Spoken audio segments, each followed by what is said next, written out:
When we think of the Crusades, what often comes to mind are images of European knights marching to the Middle East. But what prompted these massive, centuries-long campaigns? To understand the Crusades, we need to look at the world leading up to them. It wasn't a story that began in a vacuum.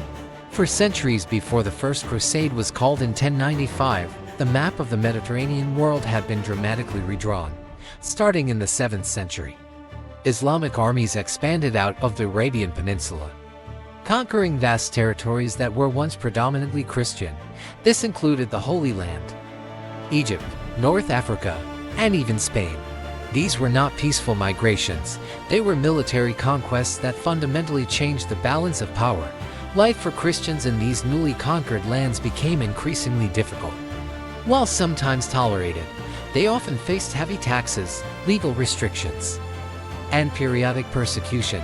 The Great Byzantine Empire, the eastern bastion of Christianity, was also under immense pressure. By the late 11th century, Seljuk Turks had conquered most of Anatolia, which is modern-day Turkey, bringing them to the doorstep of the Byzantine capital, Constantinople. It was in this context of centuries of territorial loss, pressure on the Byzantine Empire, and difficulties for Christian pilgrims traveling to the Holy Land that the Crusades were launched. Byzantine Emperor Alexius I Komnenos sent an urgent appeal to Pope Urban II for military aid against the Seljuk Turks. The Pope's response at the Council of Clermont was a call to arms, not just to help Byzantium, but to reclaim Jerusalem. So, when we look at the Crusades, it is crucial to see them as a reaction to a long history of military expansion that had pushed Christian Europe into a defensive posture.